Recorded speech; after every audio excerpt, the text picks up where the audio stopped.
오늘 목자의 음성이 들리십니까? 라고 하는 제목으로 하나님의 말씀을 나눌 때에 여러분 각자에게 들려주시는 주님의 음성을 듣게 되기를 주님의 이름으로 축원합니다.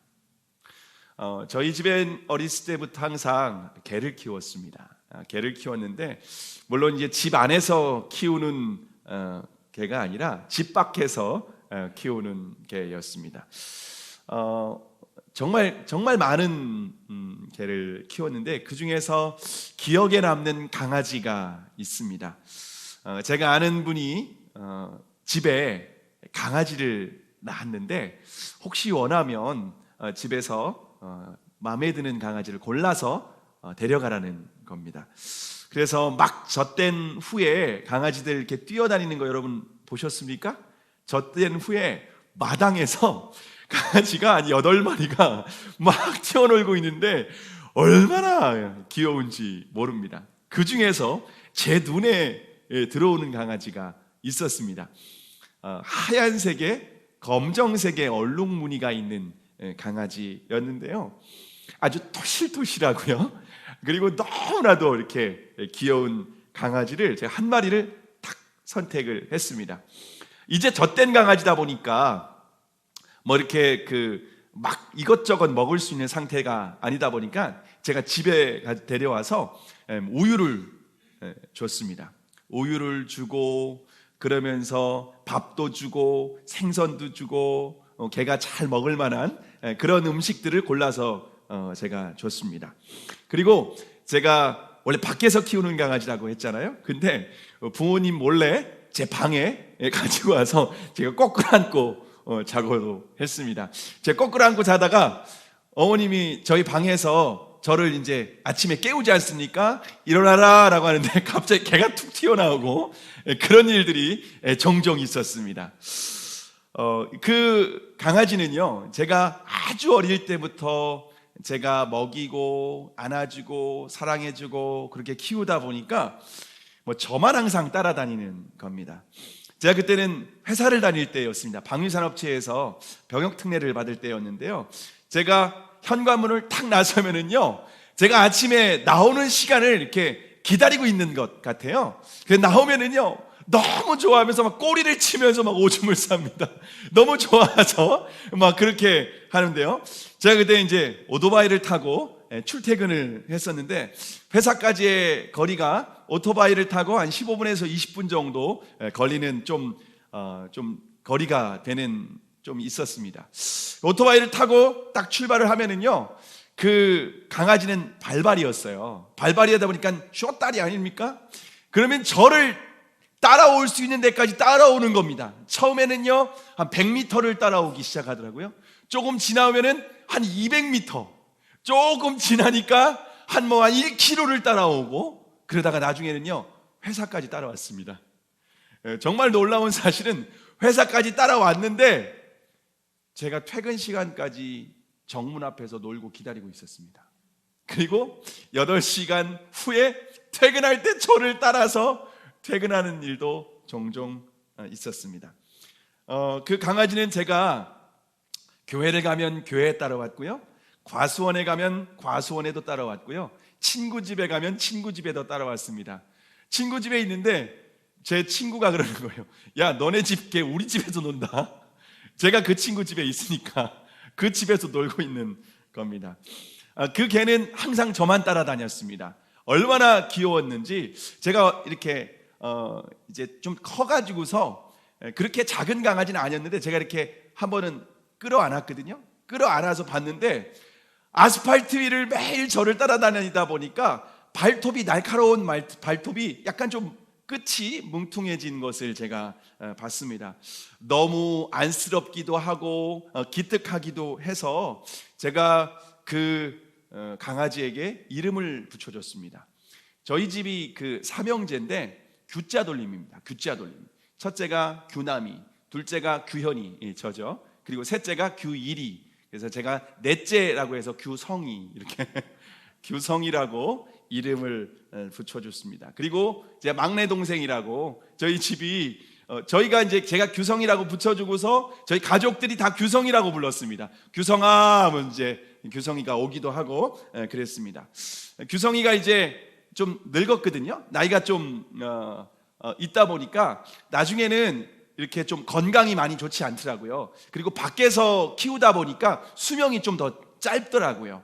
그래서 나중에 쩔뚝쩔뚝 거리는데도요, 그럼에도 불구하고 저를 따라옵니다. 아주 불편한 다리를, 불편한 몸을 이끌고 제가 나오면 몸이 힘든데도 저를 바라보고 따라오는. 그러다가 결국 규성이가 죽게 되어서 저희 집 앞 양지 바른 곳에 묻어주기도 했습니다. 저는 규성이가 좀 오랫동안 생각이 나고요, 지금도 문득문득 규성이가 떠오를 때가 있습니다. 여러분, 요즘 우리나라에 그 개와 고양이를 좋아하는 사람들이 정말 많지 않습니까? 그래서 개와 고양이라고 부르지 않고 뭐라고 부르죠? 반려견, 반려묘 뭐 이렇게 부르기도 합니다. 그런 사람들에게 개와 고양이는요, 가축이 아니라 가족입니다. 가족입니다. 이름을 지어줄 뿐만 아니라요, 먹던 음식도 함께 나누어 먹습니다. 병들면 당연히 병원에도 데리고 갑니다.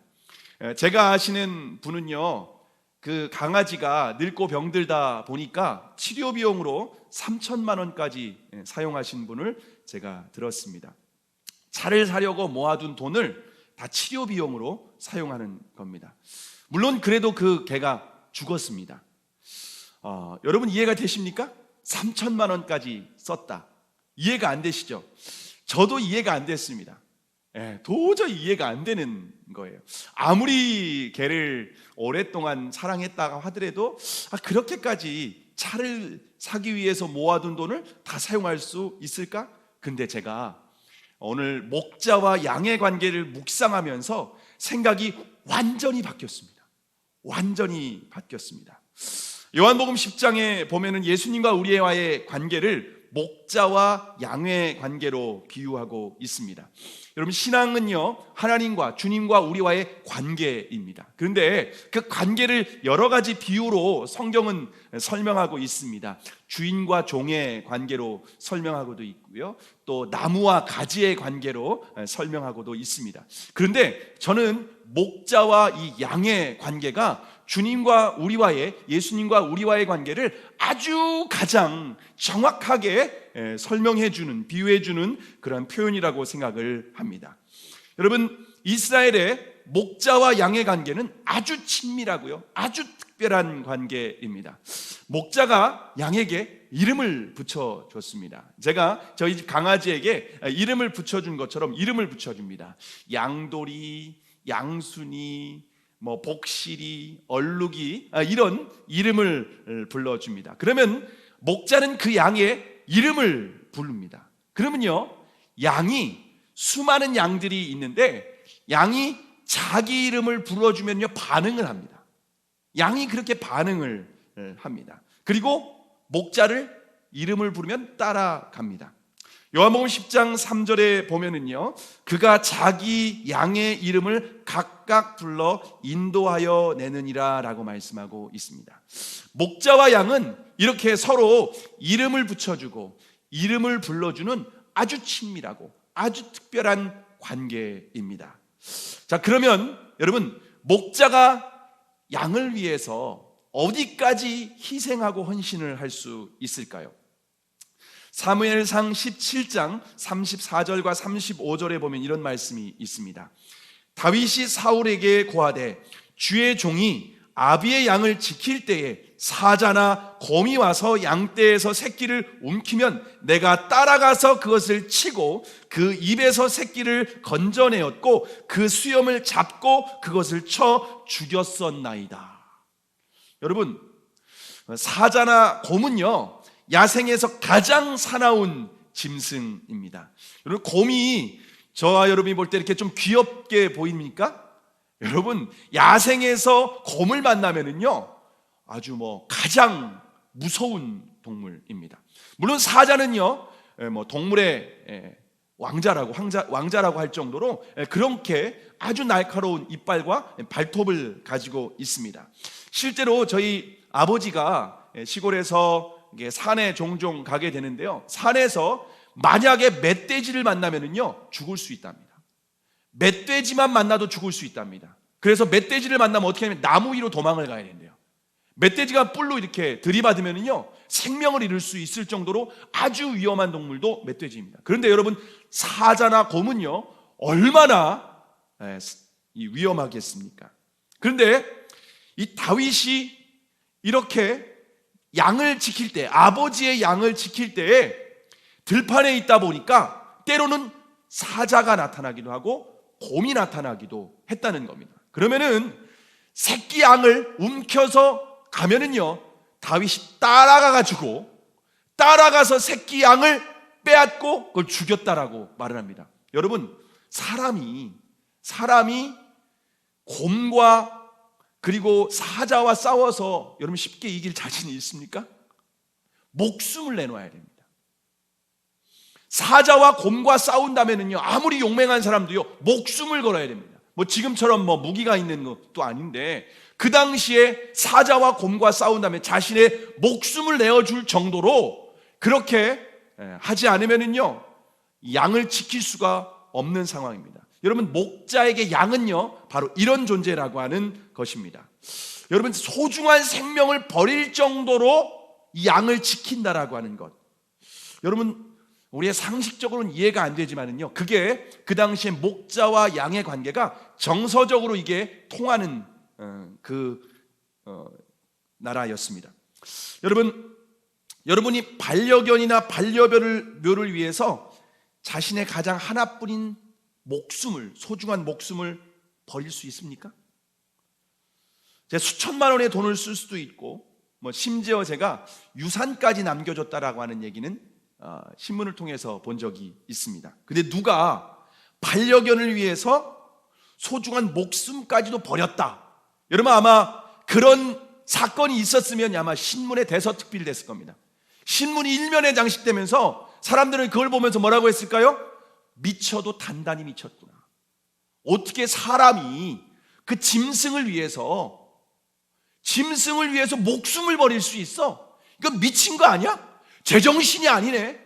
이건 완전히 이거는 상식적으로 도저히 있을 수 없는 일이야 라고 생각할 수밖에 없습니다.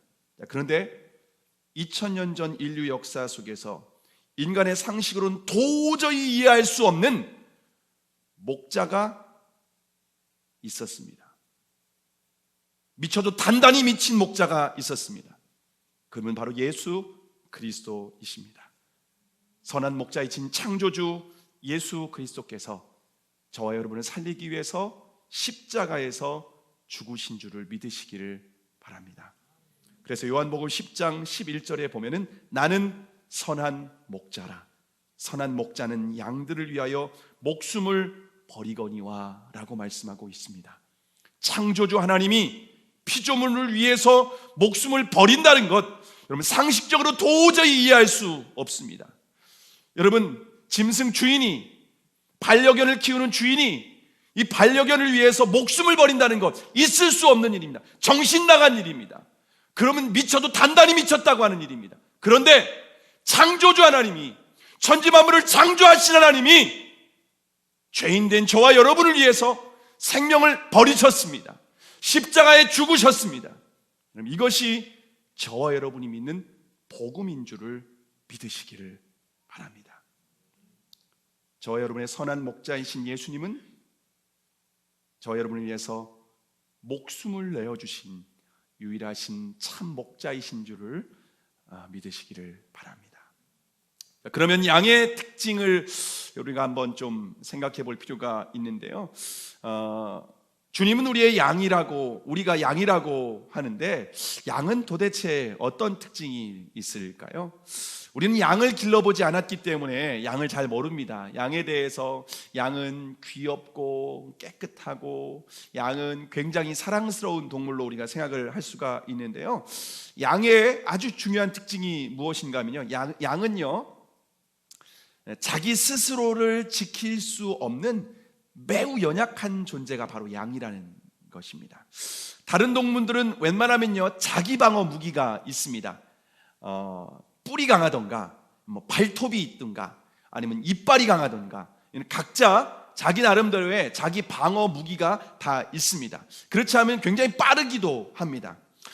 여러분 작년 여름에 그 1층에 카페에서 제가 많이 생활을 했었는데, 카페에 이 주변이 또 이렇게 숲이 있다 보니까 모기가 이렇게 좀 많이 있더라고요. 저는요, 모기를 잡으면서 참 제가 좀 헷갈릴 때가 참 많았습니다. 왜냐면요, 분명히 제 눈앞에 있습니다. 그래서 조용히 가가지고서 모기를 손바닥으로 탁 쳐서 잡았습니다.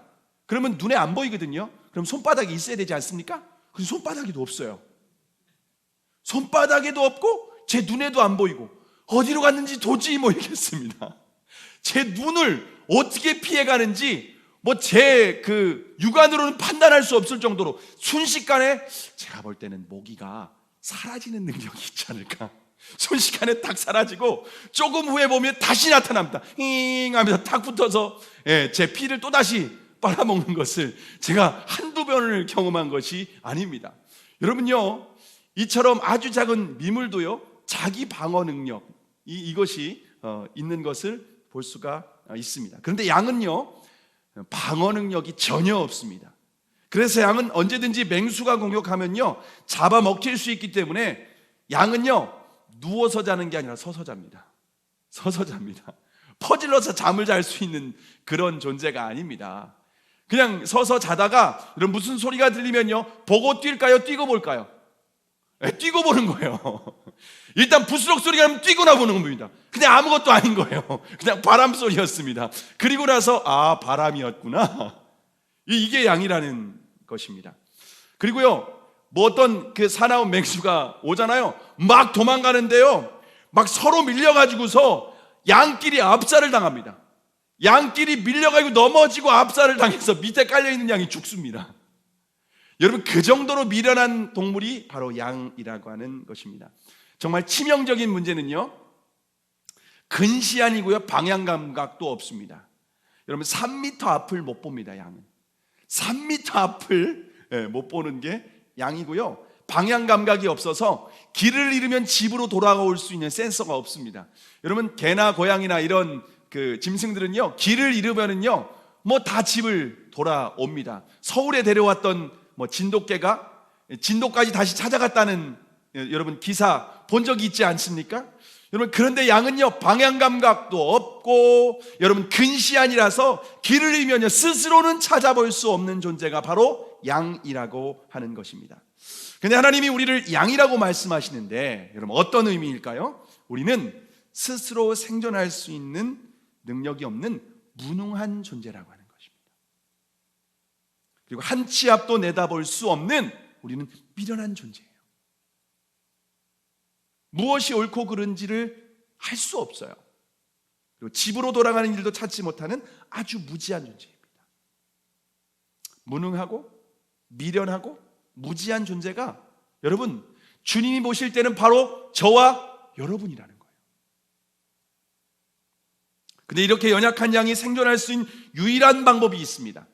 방어용 무기가 전혀 없는데 양은 이것만 잘하면 다른 짐승보다 훨씬 더 안전하게 살 수가 있습니다. 이것만 하면 푸른 초장, 쉴만한 물가로 인도 안 받고 부족함이 없이 살 수가 있습니다. 그러면 양이 생존할 수 있는 그 비결은 무엇일까요? 오늘 본문 27절을 다시 한번 읽어볼까요? 27절입니다. 시작. 내 양은 내 음성을 들으며 나는 그들을 알며 그들은 나를 따르느니라. 여러분, 양이 생존하기 위해서 제일 중요한 게 무엇인가? 그것은 목자의 음성을 듣는 것입니다. 여러분, 다른 그 짐승들에 비해서요, 양은요, 청각이 아주 예민하게 발달해 있습니다. 그런데 이 청각이 어떤 것에 철저하게 집중되어 있냐면요, 목자의 음성에 아주 정확하게 집중이 되어 있습니다. 양은요, 다른 거는 분별할 수 없습니다. 다른 건 많은 것을 듣는 게 아니라 목자의 음성만 딱 알아듣습니다. 수많은 소리들 중에서도 목자의 음성은 정확하게 알아듣습니다. 양들이요, 이렇게 무리지어서 여러 목자가 양을 데리고 와가지고서 이렇게 양을 이제 풀밭에서 양을 꼴을 먹고 있는데, 그때 그냥 구분이 안 되는 거예요. 누가 내 양인지 누가 네 양인지 어떤 게 구분이 안 돼요. 근데 아주 간단한 게 있습니다. 집에 갈 때 목자가 얘들아 가자 딱 한마디만 하면요, 내 양들은, 주인의 그 양들은 그냥 그대로 따라옵니다. 정확하게 따라옵니다. 제가 오늘 그 영상을 카톡에 올려드릴게요. 제가 이 시간에 하기에는 좀, 그래서 2분짜리 영상인데 제가 딱 끝나고 카톡방에 탁 올려줄 테니까 한번 보시면요, 깜짝 놀랄 겁니다. 너무 신기하고 너무 놀랍습니다. 이렇게 양은요, 주인의 목소리는 정확하게 알아듣습니다. 다른 사람이요, 목소리를 변조하거나 목소리 흉내내도요 전혀 반응 안 합니다. 꿈쩍도 하지 않습니다. 근데 주인이 그냥 딱 말하면요, 작은 소리로 말해도요 정확하게 알아듣고 딱 움직입니다. 여러분, 양은요 목자의 음성을 정확하게 알아듣고 아무리 맛있는 풀을 먹고 있다가도 목자가 부르면 딱 반응하고 따라가야 됩니다. 아무리 목이 말라가지고서 물을 맞고 먹고 있는데 목자가 가자 그러면 움직이는 겁니다. 목자는요, 양은요, 이 목자의 음성만 정확하게 알아듣기만 하면 안전합니다. 푸른 초장 쉴만한 물가로 인도받을 수 있습니다. 풍성한 생명을 누릴 수 있습니다.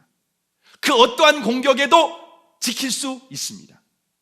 목자만 따라가면, 목자의 음성을 듣고 목자를 따라가면 그 양은 누구도 건드리지 못합니다. 사자도 건드리지 못합니다. 곰도 건드리지 못합니다. 이리도 건드리지 못합니다. 여러분, 이것이 양의 가장 중요한 특징이라는 것입니다. 여러분, 그런데 우리가 주님의 음성을 이처럼 들어야 되는데 주님의 음성이 들리지 않을 때가 있습니다. 주님의 음성이 들리지 않는 이유가 있습니다. 하나는, 첫 번째는 예수님을 목자로 믿지 않기 때문에 그렇습니다. 여러분, 내 목자가 누구인지 명확하게 알아야 그 목자의 음성을 듣지 않겠습니까? 예수님께서 나를 죄로부터 구원하신 나의 구원자이시고 나의 인생을 푸른 초장과 쉴만한 물가로 인도하시는 주님이라는 것을 믿지 않습니다. 여러분, 그것을 믿지 않으면 목자의 음성이 들리지 않습니다. 예수님을 목자로 믿지 않는다는 말은요, 다시 말하면요, 주님의 양이 아니라는 의미입니다. 여러분, 이것은 매우 심각한 문제입니다. 그래서 성경에서 보면은요, 양이 있는가 하면 염소가 있습니다. 알곡이 있는가 하면 쭉정이, 가라지가 있다라고 하는 것입니다. 그래서 여러분, 내가 정말 주님의 양이라면 예수님이 나의 인생의 주인이시고 예수님이 나의 인생의 목자라고 믿습니다. 그리고 알아들을 수밖에 없다라고 하는 겁니다. 근데 이 정말 신기한 것은요, 예수님의 양은요, 그냥 어떻게 탁 사건을 통해서 주님께 나오게 되는 것을 볼 수가 있습니다. 저희 장모님이 원래 교회를 안 다니셨어요. 근데 장모님의 마음 가운데 너무 신기한 건요, 교회 가고 싶다. 십자가만 바라보면 교회 가고 싶다. 교회 다녔던 그 배경이 없는데 너무너무 교회가 가고 싶은 겁니다. 누가 나 전도 안 해주나? 이런 마음이 있었습니다. 누가 나 교회 데려가줬으면 좋겠다. 이런 마음이 있었던 거예요. 근데 아내가 초등학교 저학년 때 그 학습지, 그때 당시 아이템플이었던 것 같아요. 학습지 선생님이 교회 다니는 분이었던 거예요. 그래서 아내에게 이제 학습지를 하면서 그분이 저희 장모님에게 교회 가자고 한 거예요. 근데 여러분, 그 다음 날부터 교회 갔습니다. 맨날 그 마음 가운데 누가 나 전도 안 해주나? 누가 나 그렇게 안 해주나? 그런 마음이 있었는데 그 얘기 듣고 그 다음 날부터 교회 다녀서 신앙생활을 지금까지 아주 열심히 하고 계십니다. 여러분, 주님의 양은요, 이렇게 주님께 나오라고 하는 콜링에 반응하고 그 마음 가운데에서 이렇게 작동하게 된다라고 하는 것입니다. 여러분, 우리가 주님의 음성이 들리지 않는 두 번째 이유는 무엇인가 하면요, 주님과 나 사이에 다른 목자가 끼어 있기 때문에 그렇습니다. 주님과 나 사이에 다른 목자가 있으면 목자의 음성이 들리지 않습니다. 우리는 이것을 우상이라고 합니다. 많은 사람들이 돈을 목자라고 생각을 합니다. 그리고 세상의 성공이 목자라고 생각을 합니다. 돈만 있으면, 내가 이 학교만 들어가면, 대학교, 그리고 내 이 직장에만 들어가면, 내가 이런 회사가 잘 되기만 하면 그것이 목자라고 생각하는 거죠. 그것이 주님은 우리에게 우상이라고 말을 합니다. 이처럼 육신의 정욕, 안목의 정욕, 이생의 자랑이 그 사람에게 우상이 되어 있으면 목자의 음성이 들리지 않습니다. 세상의 소리로 가득합니다. 주님의 음성이 들리지 않는 겁니다. 우리의 욕심과 우리의 생각이 가득하면 주님의 음성이 들리지 않는 겁니다. 주님이 아무리 큰 소리로 외쳐도, 사이렌을 보내고 경고를 말씀하셔도 들리지 않아요. 다른 것이 내 목자로 생각하고, 다른 것이 돈만 있으면 되지, 내가 이렇게 좋은 직장에 들어가면 되지, 우리 자식 좋은 학교 들어가면 되지, 그럼 주님의 음성이 들리지 않고요, 깨닫지도 못합니다. 만약 주님의 양인데 목자의 음성을 듣지 못하면은, 그리고 다른 목자를 계속해서 따라가면 어떻게 할 거예요? 목자가 가지고 있는 게 지팡이와 막대기가 있습니다. 시편 23편에도 말씀하고 있지 않습니까? 지팡이와 막대기가 있습니다. 지팡이는요, 이렇게 끝이 구부러졌는데 어떤 웅덩이 같은 데 빠지면은요, 지팡이 끝으로 해서 이렇게 건져내는 그런 도구도 사용하고요. 이 지팡이로요, 양이 잘못된 길로 가게 되면요, 툭툭 치는 겁니다. 거기로 가면 안 되지, 이렇게 돌아와, 이렇게 툭툭 치는 겁니다, 막대기로. 그러면요, 양이 잘못된 길로 가다가도 목자의 음성을 듣고 먼저 돌이킬 수 있는 겁니다. 이쪽으로 와라, 돌아와라 라고 하면은 그 양이 목자의 음성을 듣고 이렇게 돌아가는 거예요. 길로 다시 돌아서는 거죠. 목자를 따라오게 되는 거죠. 근데 목자가 돌아와라 라고 해도 안 들리는 거예요. 좀 큰 소리로 얘기하는 거예요. 어허, 가면 안 되지. 그래도 안 들리는 거예요. 그러면 때리는 거예요, 툭툭. 어허, 그쪽으로 가면 안 돼. 더 이상 가지 마. 또 다시 가지 마. 때리는 거예요, 툭툭.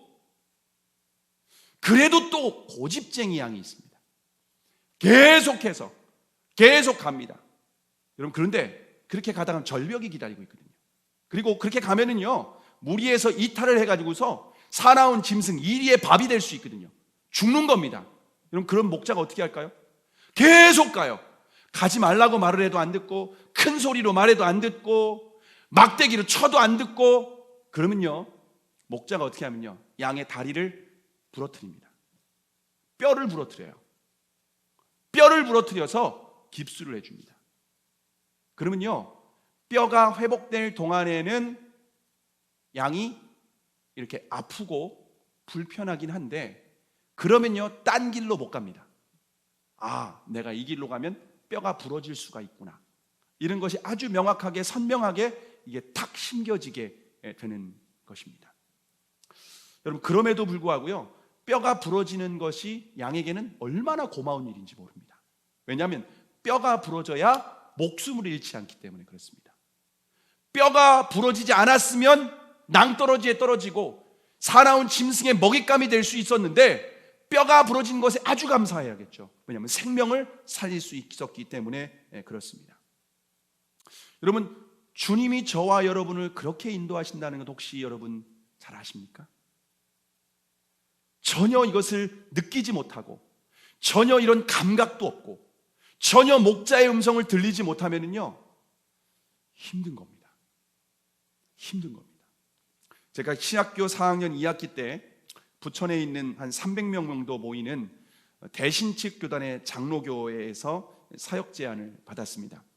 그 교회 담임 목사님은 오래전이 저의 이렇게 모교회, 시골 교회에서 목회를 하셨던 분입니다. 침례교 목사님인데, 그때 보니까 이제 장로교회에서 목회를 하고 계시는 겁니다.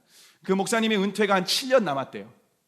7년 남았는데 교회에서 장로님들과 미리 후임을 뽑아가지고서 7년 후에 우리 교회하고 잘 훈련을 받아가지고 그 교회 담임 목사가 되었으면 좋겠다라고 하는 것입니다. 그래서 모든 전권을 목사님에게 맡겼다는 겁니다. 그리고 제가 이제 신학교 다닌다는 것을 알고 신학교 4학년 때 저를 만나셔가지고 저에게 그 교회로 와서 사역을 하자고 제안을 했습니다. 그리고 이제 제가 침례교 출신이다 보니까 대학원 석사 과정을 장로교 대신 측에서 안양대학교에서 해야 된다고 하더라고요. 대신 측에서 MDB 공부를 3년 동안 하면서 그 교회 사역을 하고, 그리고 끝나면은 2년 동안 미국으로 유학을 보내주겠다는 겁니다. 그런데 2년만, 그리고 1년에 2천만 원이라고 하는 그 비용이 결정이 되었다라고 합니다. 학비하고 생활비하고 해서 돈을 보내주기로 그것도 결정이 됐습니다. 그리고 나서 돌아와서는 2년간 같이 목사님하고 또 풀타임 사역을 하다가 7년 후에는 완전히 위임해주는, 그리고 그분이 이제 미국 시민권자다 보니까 65세는 자기는 이제 미국으로 들어갈 테니까 그때에 한 전사가 여기에서 목회를 하면 좋겠다. 여러분 어떻습니까? 제안이 좋지 않습니까? 신학교에서 그런 제안을 받은 사람 제가 들어본 적도 없습니다. 근데 제가 그런 기도를 한 적은 있었어요. 하나님, 그게 유학을 누군가 보내줄 수 있었으면 좋겠습니다라는 기도를 한 적은 있었는데, 그 제안이 4학년 2학기 때 딱 오게 된 거예요.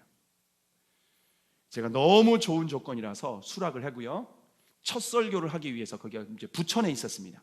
부천에 있었는데 첫 설교를 하기 위해서 대전에서 제가 버스 타고 올라가고, 그리고 제가 이제 서울에서 친구 집에서 자고 그 다음 날 이제 가는 시간이었습니다. 근데 갑자기 제 마음에 너무 불편한 거예요. 마음이 너무 갑자기 불편한데 이 길이 그냥 주님의 길이 아닌 것 같아요. 이게 주님의 음성이 아닌 것 같아요. 왜 그랬냐면요, 제가 그 교회의 후임으로 이제 제가 가기 위해서는요 7년 동안 제가 주님을 바라보는 것이 아니라 목사님을 바라봐야 되겠다라고 하는 생각이 들었습니다. 문득 저는 교단도 버리고 가는 거 아닙니까? 교단도 떠나서 갔는데 제가 낙동강 오리알이 되면 안 되니까 제 본능적으로 주님께 집중하는 것이 아니라 목사님에게 집중하고 목사님의 음성을 듣고 목사님의 말을 듣고 목사님이 하는 대로 그대로 제가 온전히 따라가지 않으면 7년 후에 제 삶이 보장될 수 없다라는 생각이 들었습니다. 그러면서 이것은 주님의 음성이 아니라고 하는 아주 불편한 마음 때문에 부천까지 갔다가 그 교회를 가기 직전에 목사님께 전화했습니다.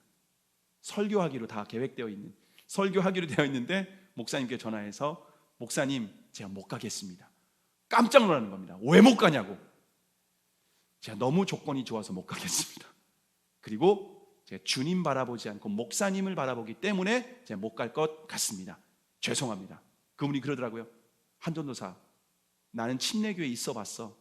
근데 앞으로 침례교단에 있으면서 이런 제안 앞으로 없을 거야. 후회하지 않겠어? 네, 저도 조건이 너무 좋다는 거 잘 압니다. 그런데 그럼에도 불구하고 너무 조건이 좋아서 갈 수 없습니다. 죄송합니다 라고 하고 거절을 했습니다. 그리고 돌아와서 3일간 금식을 했습니다. 주님, 제가 가야 될 곳이 어디입니까? 주님, 말씀해 주시옵소서.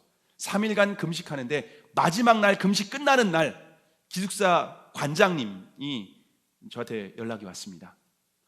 한전사 내 대학교 다닐 때 같은 방 쓰던 아주 이렇게 귀한 목사가 있는데 그 교회 사역자를 모집한다는데 내 한전사를 추천해 주고 싶어.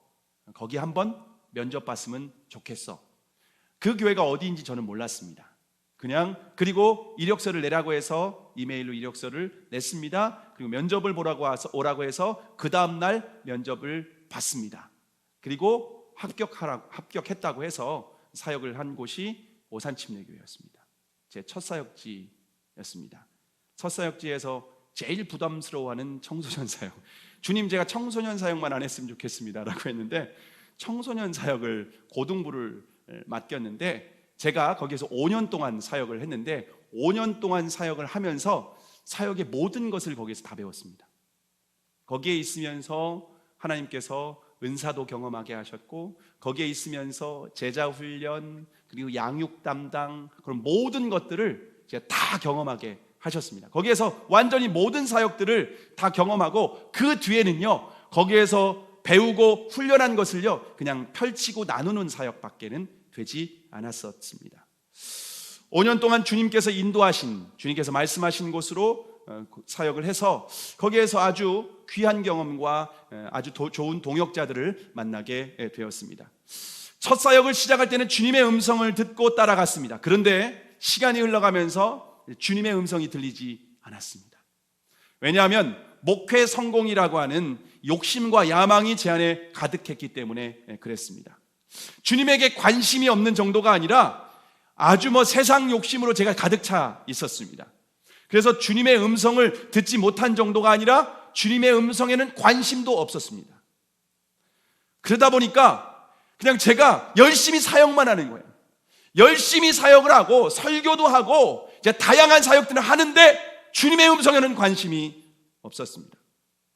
성도들에게 인정도 받고 사역의 열매도 나타나는 것 같았어요. 그런데 제 마음에는 기쁨이 없었습니다. 여러분, 주의 종에게 가장 큰 저주가 뭔지 아십니까? 주님의 음성이 들리지 않는 것입니다.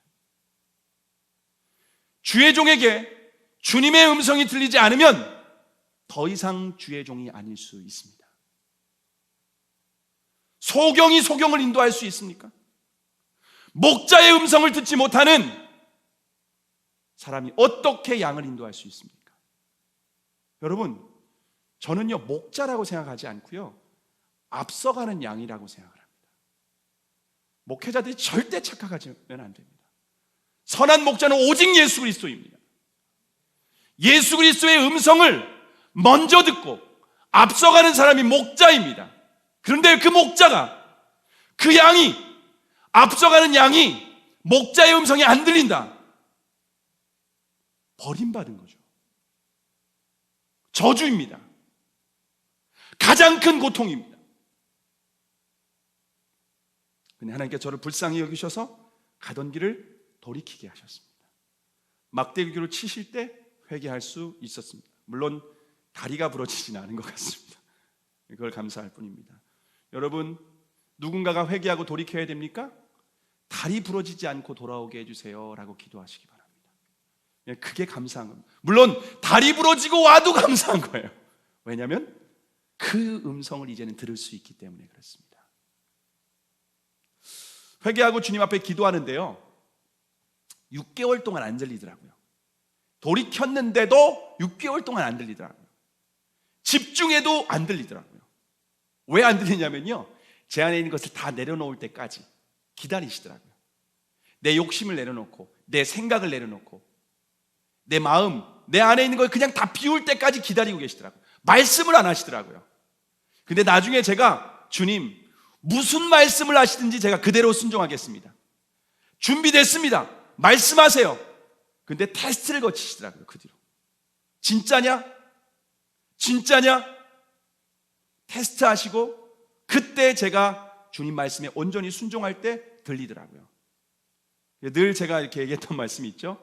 개척의 사인을 그때 아주 제가 2번 아주 선명하게 주님의 사인을 받은 것이 소명 받을 때 그리고 개척 사명 받을 때 2번에 제가 이 사인이 아주 선명하게 거부할 수 없이 아주 분명하게 말씀하신 사건입니다. 놀라운 것은요 그 뒤로요 아주 작고 사소한 것도 말씀을 하십니다. 주님 어디로 갈까요? 남양이라고 하는 사인을 주셨고요. 주님 어디에서 예배할까요? 근데요 놀라운 것은요 예비하시는 우리가 예배를 예비하는 처소에서도 하나님 그것도 섬세하게 인도를 하시는 겁니다. 아주 정확하게 인도를 하십니다. 주님 그럼 누구랑 할까요?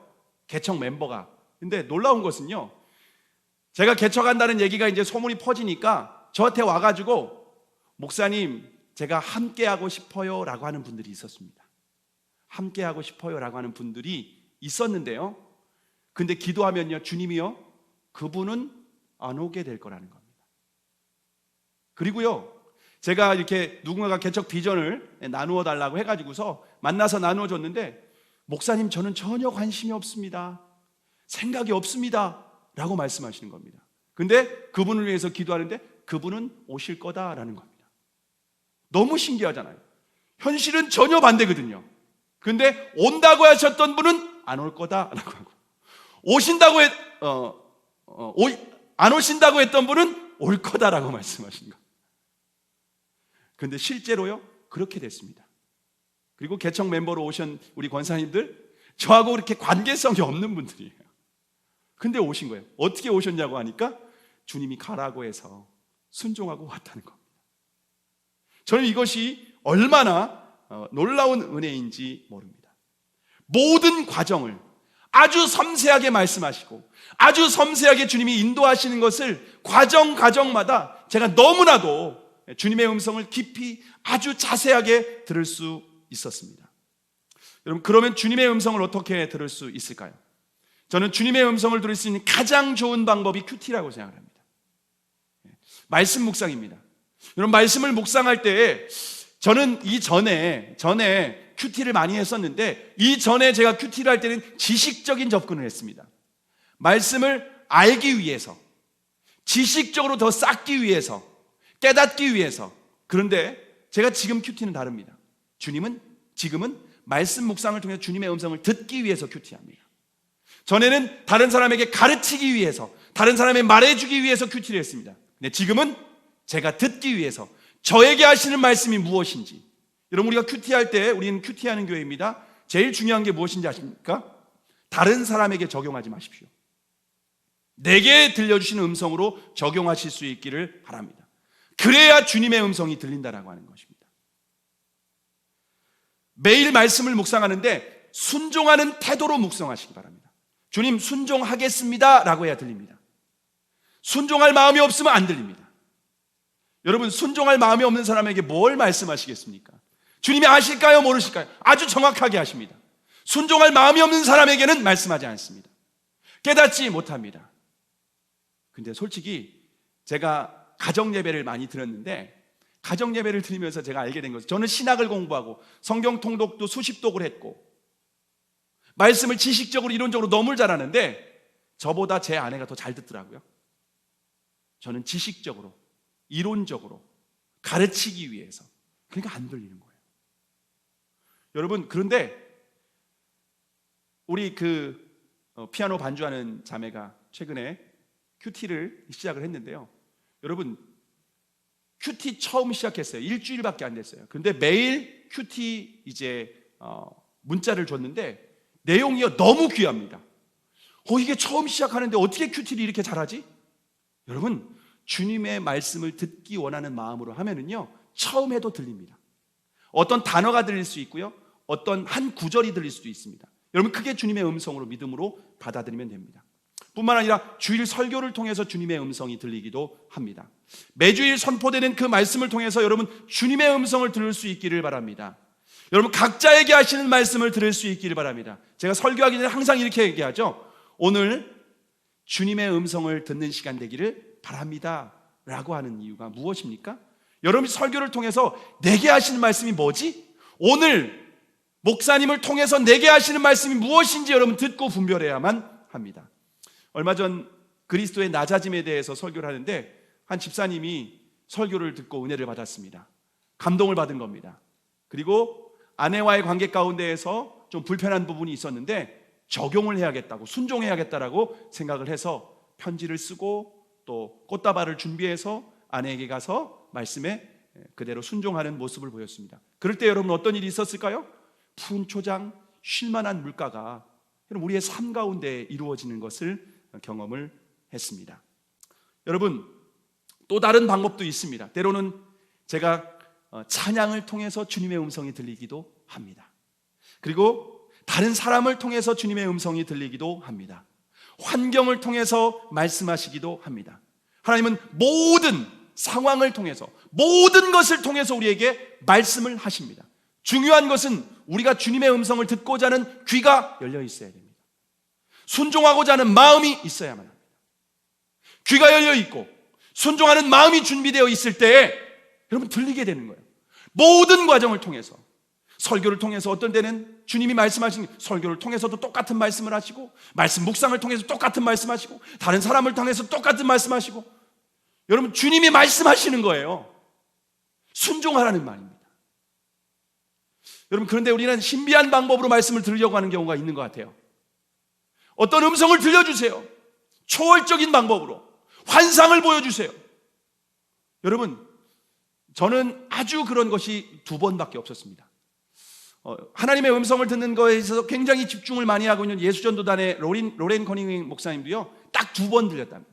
근데 거의 육성으로 들리듯이 딱 2번밖에 못 들었답니다. 나머지는 말씀 묵상을 통해서, 기도를 통하여서, 마음에 주시는 평안을 통해서, 어떠한 생각을 통해서, 다른 사람을 통해서, 환경을 통해서 말씀하시는 주의 음성을 듣고 순종하는 것입니다. 여러분, 주님의 말씀에 작고 사소한 것부터 순종할 때에 주님의 음성이 더 구체적으로 들리기 시작합니다. 말씀 묵상할 때 용서해라, 그럼 그걸 듣는 거예요. 순종하는 거예요. 사랑해라, 그걸 순종하는 거예요. 여러분, 그 작고 아주 당연한 것, 말씀에 있는 아주 당연한 것을 묵상했으면 그거 순종하는 겁니다.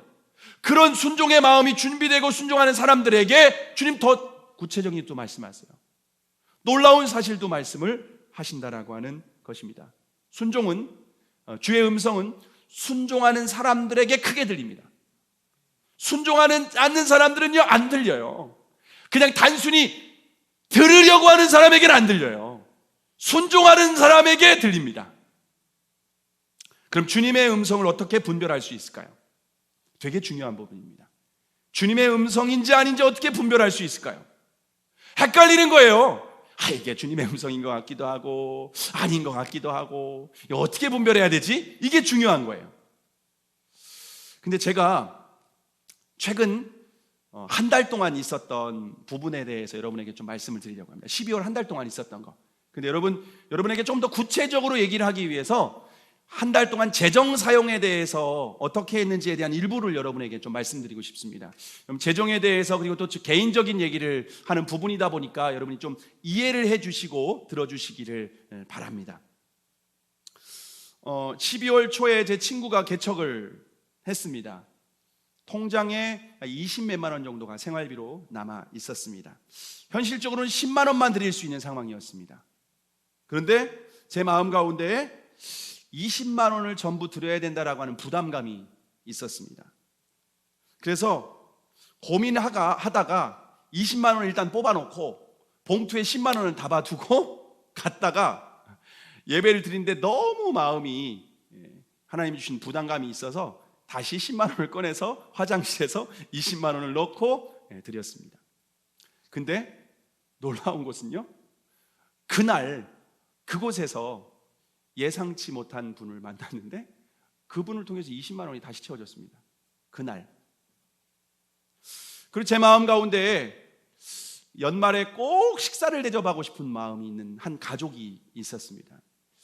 제가 너무 귀하게 생각하고 좀 마음속에 오랫동안 기도하고 있는 가족인데요, 꼭 식사를 대접하고 싶었는데 좀 좋은 것을 대접하고 싶었습니다. 그래서 일식집에 예약을 했습니다. 근데 일식집에서도 주말에 어떻게 보면 가장 좀 저렴한 부분을 이제 메뉴로 선택을 해서 5명이 식사를 했는데 15만 원이 나왔습니다. 그리고 그분 첫째 딸이 이번에 대학을 합격을 해서 봉투에 한 10만 원을 담아서 제가 이렇게 용돈으로 챙겨줬습니다. 그때 사실 25만 원을 쓰기에는 조금 부담스러운 상황이었습니다. 근데 주신 마음대로 이렇게 순종을 했는데요, 그 다음 날 아내에게 어떤 분이 전화를 했는데 저희 집 정수기를 설치해 주신 분이십니다. 근데 저희 집 정수기가 1년마다 필터를 교체해야 되는 정수기였다고 하더라고요. 아내가 얘기했는데 저도 몰랐습니다. 근데 25만 원이 필요한데 그걸 저한테 얘기를 하는 것이 부담스러웠던 거예요. 그 얘기하면 부담스러워할까 봐 언제 교체하지 언제 말하지 이렇게 시점을 보고 있었는데, 그 다음 날 그분에게, 설치해 주신 분이 전화를 해서 이제 정수기 필터 교체할 때이죠, 제가 기도하는데 사모님 집에 그 필터는 제가 교체해야 된다라고 하는 마음을 주셔서 이번에 교체를 해 드리기로 했습니다. 그 필터 값이 25만 원입니다. 25만 원을 섬겼는데 그 다음 날 25만 원을 필터 교체로 섬겨주시겠다고 하는 전화를 받게 되었습니다. 그리고 제 마음 가운데 어떤 목사님 가정이 최근에 좀 어려운 가정이 있어서 제 마음 가운데 이분들 한 30만 원 정도를 섬기고 싶다라고 하는 마음이 들었습니다. 사실 이제 제가 개척교회 목사님이 무슨 재벌도 아니고 지금 예. 근데 그런 마음이 있어가지고서 성탄절에 좀 섬겨야겠다라는 마음으로 이제 미리 준비를 하고 있었습니다. 근데 성탄절 전날 어떤 집사님이 오셔서 기프트 카드를 주셨는데 50만 원짜리 기프트 카드를 주신 거예요. 네.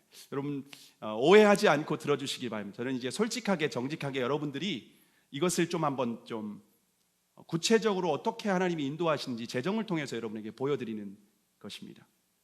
그리고 제가 이제 성탄절에 30만 원을 섬기고 그리고 각각 아이들에게는 이렇게 문화상품권으로 이렇게 섬기고 그렇게 해서 사실은 거의 다 그 비용을 다 사용을 했습니다.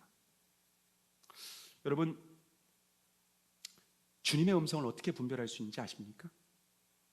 주님의 음성은 내가 십자가를 지는 쪽이 주님의 음성입니다. 자기를 부인하는 쪽이 주님의 음성입니다. 근데 우리는 주님의 음성을 욕심을 갖고 들으려고 하니까 들리지 않습니다.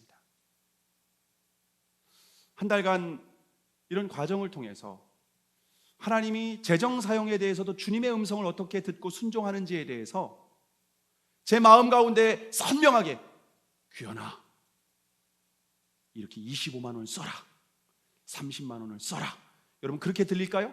아니요. 그냥 제 마음 가운데 그냥 그런 생각이 선한 마음이 드는 겁니다. 여러분 그런 선한 마음 그런데 내가 십자가를 지는 부담감 그것은 주님의 음성이었다라는 거죠. 그걸 순종할 때에 하나님께서 어떻게 인도하시는지를 저와 여러분이 경험하는 것이 중요합니다. 저와 여러분이 주님의 음성을 따라갈 때에 하나님께서 이렇게 책임지시고 함께 하시고 푸른 초장 쉴만한 물가로 여러분을 인도하시는 줄을 믿으시기를 바랍니다. 여러분 양이 목자의 음성을 듣는 것은요 생명과 직결되어 있는 문제입니다. 들어도 되고 안 들어도 되고 여러분 그런 차원이 전혀 아닙니다. 우리를 위해서 목숨까지 내어주신 예수 그리스도께서 저와 여러분에게 하시는 말씀이 여러분 고생해보라고 하시는 말씀일까요?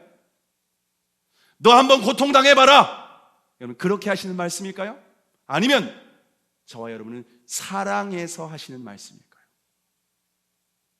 주님이 저와 여러분에게 마음의 부담감을 주시고 주님이 저와 여러분의 말씀을 묵상하고 주님이 저와 여러분에게 설교를 통하여서 주님이 여러분에게 다른 사람과 다양한 방법을 통해서 말씀하시는 음성은 저와 여러분을 사랑해서 하시는 말씀인 줄을 여러분 믿으시기를 바랍니다. 여러분 목자의 음성이 들리십니까? 주님의 음성이 들리십니까?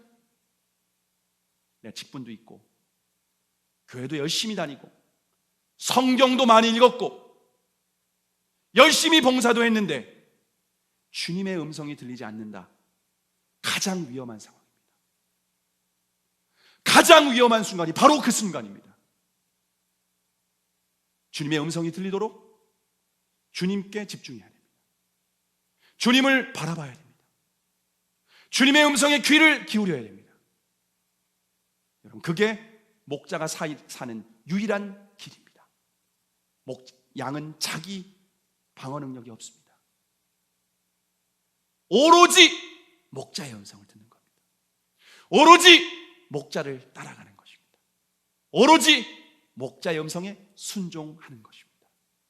그럴 때 저와 여러분의 삶 가운데 푸른 초장으로 쉴만한 물가로 저와 여러분을 인도하시는 줄을 믿으시기를 바랍니다.